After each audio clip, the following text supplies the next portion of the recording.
மீண்டும் உங்களை நாம் சந்திப்பதிலே மிக்க மகிழ்ச்சி அடைகின்றோம்.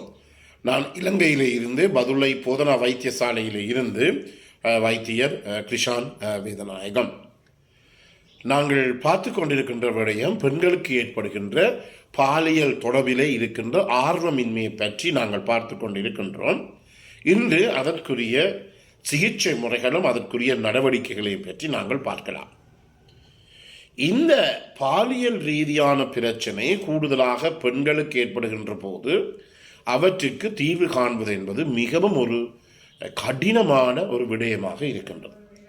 எனவே இந்த கடினமான விடயத்தை அதில் நாங்கள் தொடர்புபடுத்துகின்ற போது கடைசியிலே போய் இது கணவருக்கும் மனைவிக்குமோ அல்லது ஆண் பெண் துணைக்கும் பெண் துணைக்கும் இடையிலே ஒரு விவாகரத்து அல்லது ரெண்டு பேரும் பிரிகின்ற ஒரு தன்மையை எங்களாலே காணக்கூடியதாக இருக்கின்றது. பல விவாகரத்து வழக்குகளை நீங்கள் பார்த்தீர்களாக இருந்தால் எல்லா விவாகரத்து வரைக்கும் சின்ன சின்ன விஷயங்களாகத்தான் இருக்கும். கடைசியிலே போய் முடிவது என்னவென்றால் இருவருக்கும் இடையிலே இருக்கின்ற திருப்தியற்ற பாலியல் உறவுதான் காரணமாக இருக்கின்றது. இது 99.9% என்பதை என்னாலே உறுதிப்படுத்தி சொல்ல முடியும். எனவே சிறு சிறு விடயங்களிலே ஏற்படுகின்ற இந்த சிறு சிறு பாலியல் விடயங்களிலே ஏற்படுகின்ற திருப்தியற்ற தன்மையானது அந்த குடும்ப உறவே முறிவதற்கு, அதாவது விவாகரத்து மட்டும் செல்வதற்கு இது ஒரு காரணமாக இருக்கின்றது. எனவே இந்த நிகழ்ச்சியை கேட்டுக்கொண்டிருக்கின்ற தம்பதியினர், ஆண்கள் பெண்கள், கணவர் மனைவிமார், இருவருக்கும் இடையிலே ஏதாவது ஒரு பாலியல் ரீதியான திருப்தியின்மை இருக்குமாக இருந்தால் தயவு செய்து அது தொடர நீங்கள் அனுமதிக்க வேண்டாம். அது ஒரு நாள் பார்க்கலாம், 2 நாள் பார்க்கலாம், 3 நாள் பார்க்கலாம், 1 கிழமை 2 கிழமை மாசக்கணக்காக போய் கடைசியிலே ஒரு பாரதூரமான மன முறிவுக்கும் அதே நேரத்தில் மன உளைச்சலுக்கும் நீங்கள் ஆளாக வேண்டிய ஒரு நிலைமை இருக்கின்றது. எனவே நான் முக்கியமாக இந்த எல்லா ஆண்களாக இருக்கலாம், எல்லா பெண்களாகவும் இருக்கலாம், முக்கியமாக கவனிக்க வேண்டிய விடயம் என்னவென்றால் அதாவது குடும்ப உறவு. நாங்கள் இன்றும் கூட நான் இப்போது ஒரு இடத்திற்கு போகிறேன். அங்கு இருக்கின்ற திருமணம் முடித்து அதே நேரத்தில் கர்ப்பிணி தாய்மாருக்குரிய நிகழ்ச்சியை நாங்கள் நடத்த போகிறோம். ஏறக்குரிய 500 பேர் இருப்பார்கள் பெண்கள். முக்கியமாக கடைசியிலே அந்த நிகழ்ச்சியினுடைய முடிவிலே டேக்அவே மெசேஜ் வீட்டுக்கு எடுத்து செல்லுகின்ற அந்த செய்தி என்னவென்றால், குடும்ப உறவுகள் வலுப்பட வேண்டும், குடும்ப உறவுகளை தயவு செய்து முறித்துக் கொள்ளாதீர்கள். இதுதான் எங்களுடைய ஒரு தாரக மந்திரமாக இருக்கின்றது. கடைசியில் இருவரும் கூட மன உளைச்சலுக்குள்ளாகி இருவரும் கூட பாரதூரமான பிரச்சனைக்கு உள்ளாக நேரிடுகிறது. அண்மையிலே கூட ஒரு மிகவும் எனக்கு நெருங்கிய ஒரு நண்பர், அவர் 42 வயசு, அவர் இறந்தார். அவர் இறப்பதற்குரிய காரணம் என்ன?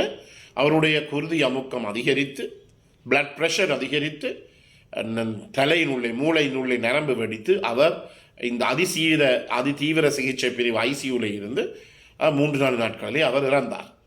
நேற்று அவருடைய அண்ணன் என்னை வந்து சந்தித்த போது நான் என்ன கேட்டேன், என்ன இப்படி பிரச்சனை என்று கேட்க போது அவர் சொன்ன விடயம் என்னவென்றால், அந்த நேரத்தில் அவர் அந்த இடத்துல இருந்து வீட்டிலிருந்து வேறொரு இடத்துல தான் அவர் வேலை செய்து கொண்டிருந்தார்.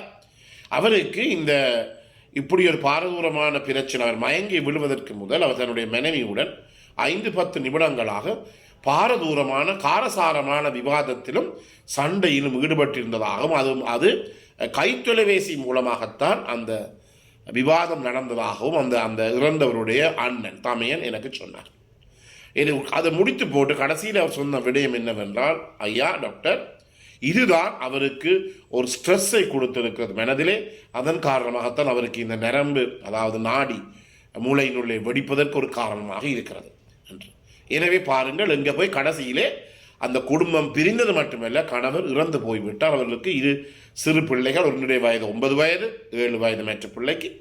சில நேரங்களில் மனைவி 2வது திருமணம் கூட முடிக்கலாம், ஆனால் பிள்ளைகளுக்கு அவருடைய அப்பா இல்லாமல் போய்விட்டது. எனவே இதெல்லாம் ஒரு சிறு உதாரணம். இது அண்மையிலே எங்களுடைய பகுதியிலே நடந்த ஒரு நிகழ்ச்சியைத்தான் நான் உங்களுக்கு சொல்லியிருக்கிறேன். எனவே தான் இந்த பாலியல் ரீதியான பாலியல் திருப்தியற்ற தன்மை, அது கணவனாக இருக்கலாம், மனைவியாக இருக்கலாம், ஆண் துணையாக இருக்கலாம், பெண் துணையாக இருக்கலாம், கடைசியிலே இருவருக்கும் இடையிலே பலதரப்பட்ட பிரச்சனைகளை ஏற்படுத்தி இறப்புக்கு கூட இந்த நிலை சென்றிருக்கின்றது என்பதுதான் நான் முதலிலே சொன்ன ஒரு நல்ல ஒரு உதாரணமாக இருக்கிறது. எனவே எங்களுடைய முக்கியமான வேலை என்னவென்றால், உங்களுடைய ஒரு ஆணுடைய பெண்ணுடைய கணவன் மனைவியுடைய உங்களுக்கு ஏதாவது பாலியல் ரீதியான ஒரு 2-3 கிழமை திருமணம் முடித்து 2-3 கிழமை அல்லது 1 மாதம் மட்டும் பார்க்கலாம், இருவருக்கும் இடையிலே பாலியல் ரீதியான திருப்தியின்மை ஏற்படாவிட்டால், அதாவது ஒரு பெண்ணுக்கு கட்டாயமாக பாலியல் திருப்தி என்பது ஓர்காசம் அல்லது உச்சக்கட்டம் ஏற்பட வேண்டும். அப்படி ஒரு நிலை வராவிட்டால் தயவு செய்து உங்களுடைய குடும்ப வைத்தியரை நீங்கள் அணுகலாம்.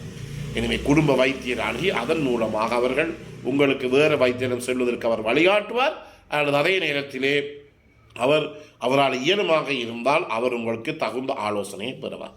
இதை விட்டு போட்டு வேறு வழிகளில் செல்வீர்களாக இருந்தால் என்ன நடைபெறுகிறது? ஆணுக்கு அதன் பிற்பாடு அவர் இந்த மன உளைச்சல், ஸ்ட்ரெஸ் அல்லது டிப்ரெஷன், மன அழுத்தத்துக்கு உட்படுகின்ற போது அவர் போதைப் பொருட்களை, சப்ஸ்டன்ஸ் அபியூஸ் என்று சொல்லுவோம், போதைப் பொருட்களை பாவிக்கின்ற ஒரு நிலைமைக்கு அந்த ஆண் தள்ளப்படுவார். கூடுதலாக நாங்கள் பார்க்கின்றோம், பெரிய பெரிய ஜாப்பில் தொழில்களில் இருப்பவர்கள் கூட இந்த மனைவியில் ஏற்படுகிற மன அழுத்தம் காரணமாக முற்றிலுமே இந்த மதுவுக்கு அடிமையாக இருப்பதை நாங்கள் காணக்கூடியதாக இருக்கின்றது.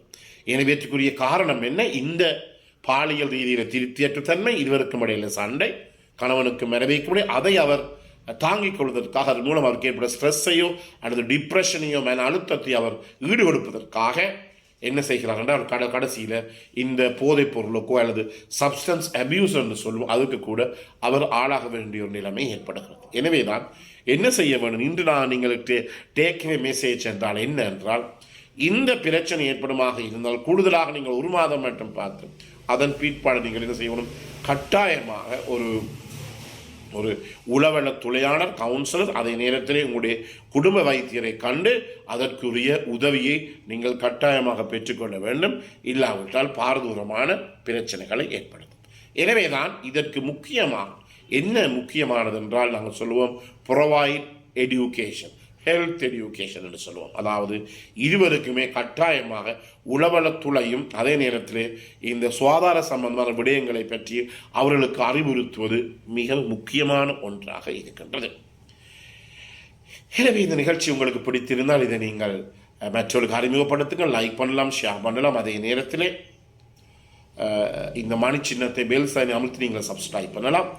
மேலதிக விவரங்கள் தேவையாக இருந்தால் 0094 777356245 மூலம் தொடர்பு கொள்ள முடியும். பிறந்திருக்கின்ற நாள் உங்கள் அனைவருக்கும் இனிய நாளாக அமைய அனைவருக்கும் பொதுவான இறைவனை வேண்டி விடைபெறுகிறேன். நன்றி, வணக்கம்.